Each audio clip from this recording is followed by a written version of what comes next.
الفردوس نزلا. بسم الله الرحمن الرحيم. إنه من سليمان وإنه بسم الله الرحمن الرحيم. اللهم أسألك رضاك والجنة ونعوذ بك من سخطك والنار. أعوذ بالله من الشيطان الرجيم. بسم الله الرحمن الرحيم. Assalamualaikum warahmatullahi wabarakatuh. Salam jumpa kembali untuk seluruh sahabat-sahabat YouTuber, sahabat media, serta para pemirsa yang selalu aktif mengikuti konten-konten Asadam, termasuk seluruh para pendengar, para penggemar di seluruh tanah air Indonesia, di Jakarta, Jakarta Selatan dan sekitarnya, dan termasuk sahabat-sahabat di luar negeri sana. Semoga senantiasa kita tetap dalam lindungan Allah Subhanahu wa Ta'ala. Doaku selalu menyertai Anda semua. Kali ini saya pribadi, Bung Jepri, selaku pembawa acara Radio RS yang ada di channel Asadam, mengudara kembali untuk Anda dalam acara Tanya Jawab seputar dunia lain. Kali ini saya akan bacakan salah satu atensi yang bernama Saudari Mbak Rini yang ada di Kupang. Assalamualaikum warahmatullahi wabarakatuh. Bung Jepri, saya Mbak Rini di Kupang. Salam kenal, salam senggol, Bung Jepri. Semoga Bung Jepri bersama Radio RAS tetap jaya mengudara di channel Asadam, Bung Jepri. Jangan pernah pudar, tetap berkibar, Bung Jepri. Karena saya sudah mempelajari beberapa konten milik Bung Jepri yang ada di channel Asadam. Mohon maaf sebelumnya saya berizin. Jadi saya memang merasa kagum dengan adanya YouTube terdapat tanya jawab seputar dunia lain. Ini memang waktu yang tepat, Bung Jepri, memudahkan para pemirsa untuk dengan mudah sharing-sharing, Bung Jepri, ya, dan menambah pengetahuan dan banyak amalan-amalan yang bermanfaat, Bung Jepri. Mohon teruskan, Bung Jepri, jangan pernah surut. Kembali lagi pada kisah saya, Bung Jepri. Saya hari ini dari Kupang. Sebetulnya kisah ini sudah hampir 9 bulan, Bung Jepri. Awalnya saya itu terus terang saya pedagang keliling, Bung Jepri. Ya, makanan mateng lah begitu, Bung Jepri. Terkadang saya pagi, kalau misalnya nggak capek, pulang siang, sorenya saya dagang lagi, Bung Jepri. Nah, yang akan saya sampaikan adalah saya kan jadi pedagang keliling udah cukup lama, Bung Jepri, udah bertahun-tahun.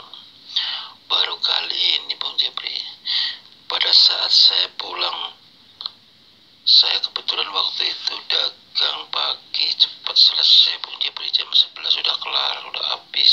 Saya pulang, saya istirahat dulu, sholat zuhur. Setelah saya kira-kira kurang lebih jam 1 siang, saya berangkat lagi, Bung Jepri, keliling. Kebetulan yang saya tuju adalah arahnya dekat terminal Cirebon, Bung Jepri.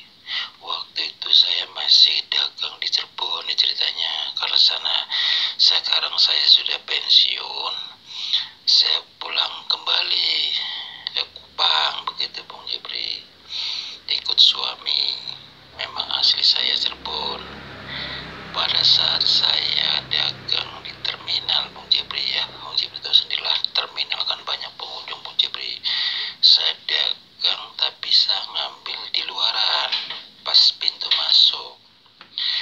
Pada saat saya lagi menunggu pembeli, tiba-tiba ada salah satu orang pembeli, itu nenek-nenek.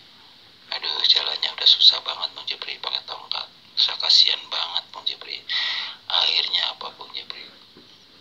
Karena saya melihatnya nggak tega, saya papah dia.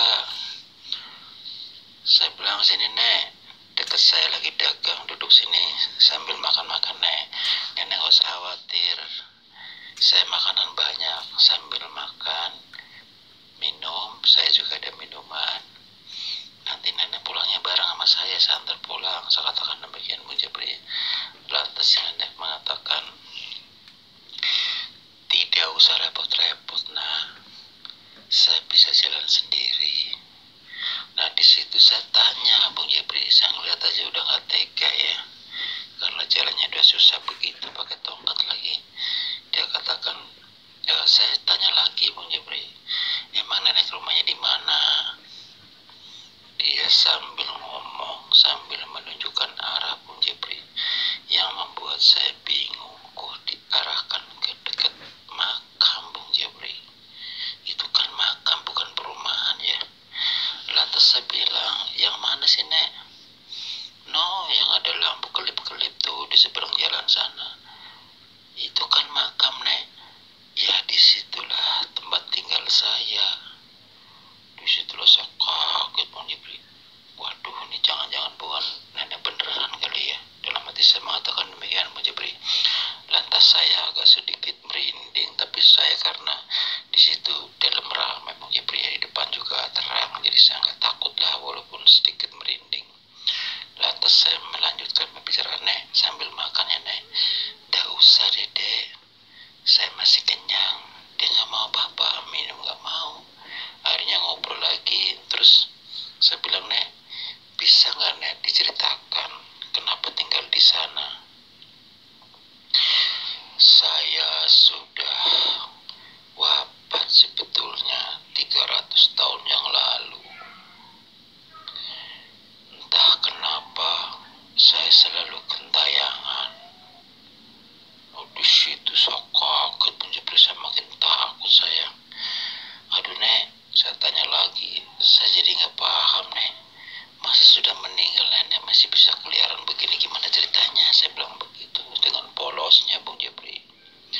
Akhirnya si nenek itu tiba-tiba ninggalin tongkat. Nah sekarang begini aja, ini tongkat dibawa pulang. Tongkat ini tergantung kamu. Ini saya ikhlas buat kamu. Nanti disimpan, jangan sembarangan meletakkan ya, nanti ada orang jahil diambil repot. Ini hak kamu, saya ikhlas. Tergantung kamu. Mau jadikan kecil seperti pulpen bisa. Kata si nenek mengatakan begitu Bung Jepri. Singkat kata begini Bung Jepri, si nenek itu kan lantas menghilang Bung Jepri. Itu yang membuat saya kaget. Akhirnya apa Bung Jepri? Dagangan saya tinggal separuh, saya langsung pulang. Tiba-tiba di tengah jalan diborong sama orang Bung Jepri. Itu mau yang membuat saya bingung. Apa gara-gara ketemu nenek itu kali ya? Saya udah ketakutan nggak mau lanjutan dagang, malah ada yang borong pas lagi jalan. Apa sampai di rumah saya dimimpikan si nenek, persis dia yang pernah saya lihat Bung Jepri. Dia katakan, teruskan dagangan kamu akan cepat laku. Bahkan ada yang burung, ada yang pesan khusus buat hajatan. Benar juga Bung Jepri. Selang berapa hari banyak orang pesan buat hajatan, ada yang mantenan lah, katanya buat pelengkap apa tuh namanya, prasmanan. Ada lagi yang punya ulang tahun segala macam. Pokoknya banyak pesan Bung Jepri. Di situ saya jadi akhirnya apa? Saya melibatkan keluarga, bikin banyak kan Bung Jepri. Akhirnya saya nggak keliling lagi Bung Jepri, terima pesanan aja cukup lumayan. Dalam 1 bulan Bung Jepri, rezeki begitu ngalir deras. Nasi tongkat itu katanya suruh dilihat pada tengah malam setelah saya sholat malam. Nah saya lihat nasi tongkat itu bicara, suaranya kasih nenek di tongkat itu. Dia bilang, nah simpan saja tongkat ini. Kalau ada apa-apa dengan masalah keamanan keluarga maupun masalah harta Anda merasa terancam oleh orang-orang yang tidak bertanggung jawab, kamu cukup membaca suratul Fatihah, memohon kepada Allah sambil memegang tongkat itu. Tiupkan 3 kali tongkat itu. Seperti itu ya. Tongkat itu tidak akan pernah kemana-mana, hanya di dalam rumah, dan tidak akan pernah ada yang mampu menyentuhnya kecuali Anda. Lantas di situ saya mohon kepada Allah agar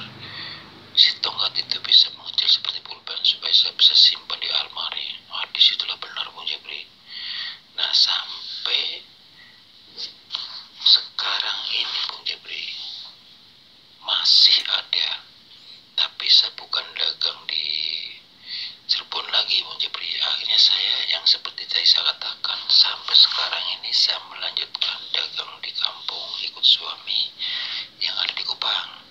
Sampai sekarang ini alhamdulillah Bung Jepri, sampai saya beli apa saja, rumah segala macam, tanah sampai luas, simpanan lumayan alhamdulillah. Saya juga berbagi 2,5% Bung Jepri. Alhamdulillah saya menjalankan hal itu karena ini kewajiban Bung Jepri ya. Nah, yang membuat saya tanda tanya Bung Jepri, si nenek itu kan mengatakan sudah 300 tahun tapi kok masih gentayangan. Ini yang tidak masuk akal Bung Jepri, saya tidak paham ini. Lantas kalau memang bukan si nenek itu siapa, dan tongkat itu apa, ada apanya? Mohon pencerahan dan solusinya Bung Jepri. Terima kasih atas muatan atensi saya. Wassalam. Waalaikumsalam warahmatullahi wabarakatuh. Untuk ibuku yang ada di Kupang ya, Ibu Rini, alhamdulillah wa syukurillah. Kalau bicara masalah nenek, sudah 300 tahun sudah meninggal namun gentayangan, kita kembali lagi kepada hukum Islam ya. Dalam Islam, orang kalau sudah meninggal ya sudah kembali kepada Allah Subhanahu wa Ta'ala.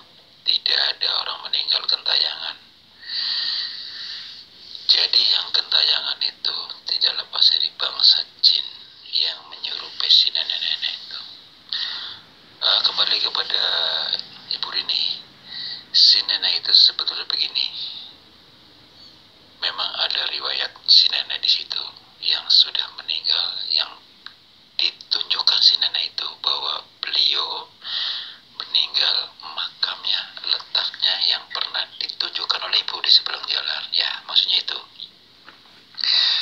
Jadi orang tersebut dulu riwayatnya, katakanlah kalau orang bilang orang sakti gitu ya, pada saat zamannya beliau masih hidup. Jadi yang mempengaruhi beliau sudah meninggal adalah kodamnya yang belum diserahkan kepada orang lain.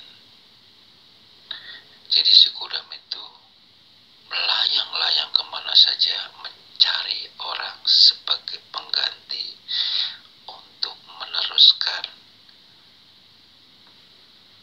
dengan tongkat itu, katakanlah sebagai pewaris. Nah, Andalah yang dapat. Nah, itu cuman kodamnya saja, bukan si nenek.